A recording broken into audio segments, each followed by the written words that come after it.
দাদাজি তুমি আমার এই ক্যামেরা দিয়ে পিছু করা বন্ধ করো। আমার তো মনে হচ্ছে এই বাচ্চার পিছনে এই গুন্ডাটা লেগেছে। আমার তোকে বাঁচাতে হবে। ছোট তুমি কোথায় চলে গিয়েছিলে? খাবার খেতে হবে, চলো আমার সাথে বাসায় যা। আরে এই মেয়েটা আমার পোতাকে নিয়ে যাচ্ছে, তাড়াতাড়ি আমার পোতাকে খুঁজে বের করো। এটা আমার কোথায় নিয়ে আসলো? এটা তো আমার দাদাজির অফিস। বাবু তুমি এখানে একটু দেরি করো, আমার এখানে একটু কাজ আছে, তারপরে তোমার বাড়িতে ছেড়ে দিব। ওকে।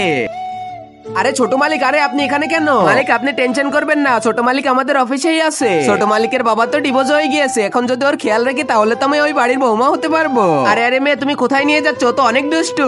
আরে আরে কোনো সমস্যা নেই, ও তো মালিকের মেয়ে, একটু তো দুষ্টু হবে। আমি তো এখানকার অনেক পুরনো একটা কর্মচারী, আমি ওকে নিয়ে যাই। ওকে তাহলে তুমি তাকে নিয়ে যাও। ও কিন্তু অনেক দুষ্টু, সাবধানে। বাবু আমার কাজ হয়ে গিয়েছে, চলো এবার তোমার বাসায় আমি নামিয়ে দিয়ে আসি। ও তোমার ঘরটা তো অনেক সুন্দর। হ্যাঁ আমার দাদাজি তো আমার পছন্দই বানিয়েছে। আরে তোমরা দুইজন মালিকের ঘরে কেন এসেছো? মনে হচ্ছে তো চুরি করতে এসেছো। আর এত সাহস হলো এখানে চুরি করা? মালিক দেখেন না আপনার পোতাকে আমি নিয়ে এসেছি। দেখেন মালিক এরা দুইজন তো এখানে চুরি করতে এসেছে। আরে দাদি আপনি চলে এসেছেন, আমি তো এনার পোতা। তারপরে যা হলো। আর আগে মহান আল্লাহকে তুমি ভালোবাসলে লাইক এন্ড সাবস্ক্রাইব করে দাও, আর পার্ট 2 দেখতে চাইলে অবশ্যই কমেন্টে পার্ট 2 লিখো।